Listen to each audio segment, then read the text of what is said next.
Azaz Guri over here, and hi, Big FM for the big spotlight. We always get the best people for you, and again we have someone very very special. He is Dr. Harbans Bansal जी, जो कि urologist हैं, consultant हैं, head of the department है Indus hospital में, and he is the director as well of the साकिट clinic in Mohali.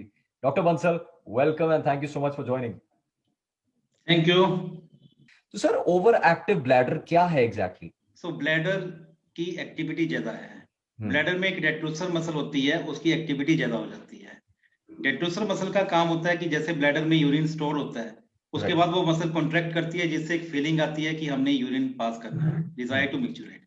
तो इसमें sensation से जो है, सेंसेशन ज्यादा होने से मसल ज्यादा कॉन्ट्रैक्ट कर रही है, वो फीलिंग बहुत अर्ली आती है, जिससे सेंसेशन ऑफ अर्जेंसी रहती है, sudden desire to pass urine, जिसको रजिस्ट नहीं कर पाते हैं. यूरिन बार बार आता है, जिसको हम फ्रीक्वेंसी बोलते हैं. और कुछ लोगों में वो यूरिन बिल्कुल कंट्रोल नहीं कर पाते हैं, जैसे ही डिजायर हुआ यूरिन पास करने का, उन्होंने यूरिन पास कर दिया, मे बी अंडरगारमेंट्स में पास कर दिया, जिसको हम इनकॉन्टिनेंस बोलते हैं. सो अर्जेंसी, फ्रीक्वेंसी और incontinence. Okay, very well explained. I think that's very simple. So इसके सर मेन लक्षण क्या है ओएबी के, मैं अगर पूछूं?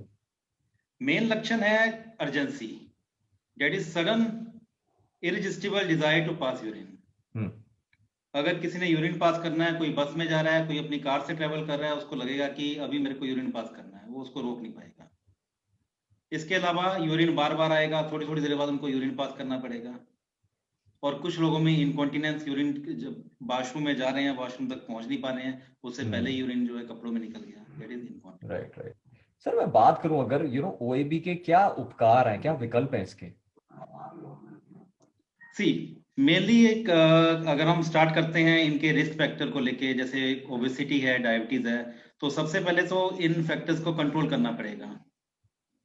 फिर कुछ लाइफस्टाइल मॉडिफिकेशंस हैं, जैसे कि जिनमें ज्यादा फ्रिक्वेंसी है, ज्यादा बार यूरिन करना जा रहा है, तो उनको हम बोलते हैं कि जिस टाइम पे उनको क्वालिटी ऑफ लाइफ उनकी नेगेटिवली इम्पैक्ट ज्यादा होती है, जैसे रात में अगर सिम्टम ज्यादा है, तो रात के टाइम में जो है उनका लिक्विड इंटेक कम करेंगे, कैफीन इंटेक कम करेंगे, ड्रिंक्स अगर कोई लेता है तो ड्रिंक्स का इंटेक वो कम करेंगे. इसके अलावा जो है कुछ मेडिसिन होती हैं, कुछ पिल्स होती हैं जो हमको उनको देते हैं, जिससे इनकी जो फीलिंग टू डिजायर है वो कंट्रोल होती है. फिर कुछ और बिहेवियर मॉडिफिकेशन होता है, जैसे हम बोलते हैं कि टाइम्ड वॉइडिंग का, जिनमें इनकॉन्टिनेंस है, यूरिन लीकेज हो जाती है, तो उनको जो है टाइमली, जैसे अलार्म लगा के हम उठते हैं, वैसे ही उनको बोलते हैं कि अलार्म लगा के जो है आप वॉइड करो, कि 2 घंटे में वॉइड करो. फिर धीरे धीरे उनकी कैपेसिटी बढ़ाने के लिए हम क्या करते हैं, उनको जैसे कोई 2 घंटे में वॉइड कर रहा है, फिर उनको बोलते हैं कि आप धीरे धीरे उस टाइम को इंक्रीज करो. पहले 2 घंटे कर रहा है, फिर 2 आवर्स 5 मिनट्स, फिर 2 आवर्स 10 मिनट्स. इससे धीरे धीरे जो है वो अपनी ब्लैडर कैपेसिटी इंक्रीज करते हैं. इसके साथ में हम उनको पिल्स भी दे सकते हैं. कुछ इंजेक्शन भी आते हैं जो हम ब्लैडर में लगाते हैं. इसके अलावा कुछ सर्जिकल ऑप्शन भी रहते हैं. बट मेनली मैं बोलूंगा कि डरने की जरूरत नहीं है. You visit your doctor, visit your urologist. Absolutely. I think that is the best advice. Sir अच्छा बात करूं इसके सिम्टम्स जो हैं, ओएबी के सिम्टम्स को, लक्षणों को कम करने के लिए क्या मरीज कर सकते हैं, जिनको है, जो पेशेंट्स हैं? इसको कम करने के लिए देखिए, हमारा यूरिन बनता है ज्यादा जितना हम लिक्विड इंटेक लेते हैं, लेकिन इसका मतलब ये नहीं है कि लिक्विड इंटेक हम बिल्कुल कम कर दें.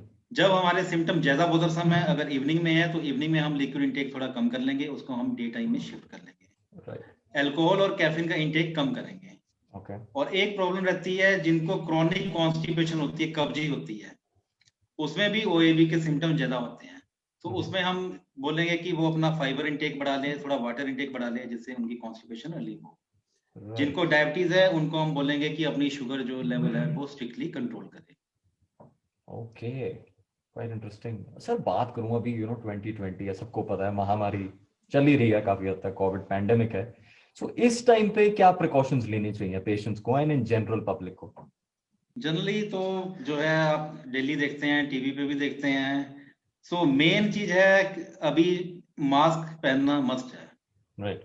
अभी क्या हो गया है कि पहले लोग प्रिकॉशन ले रहे थे, बट अभी जो है कुछ लोगों को लग रहा है कि कोरोना तो हो गया है, किसी को लगता है कि अरे हमें तो हो चुका है ना. बट ऐसा नहीं है जी. वियर मास्क, क्योंकि डबल एयर प्रोटेक्शन है. सामने वाले को भी बोलो कि मास्क पहने, ठीक है, आप भी मास्क पहनो.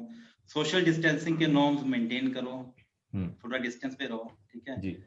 सैनिटाइज करो हाथ को, जब भी किसी सरफेस को हम टच करते हैं हैंड्स को सैनिटाइज करो।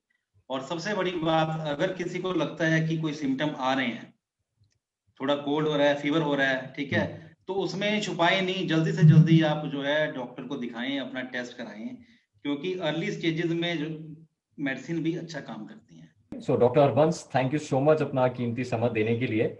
That was Dr. Harbans Bansal, a urologist consultant, HOD, head of the department at the Indus Hospital, and director Saket Clinic Mohali.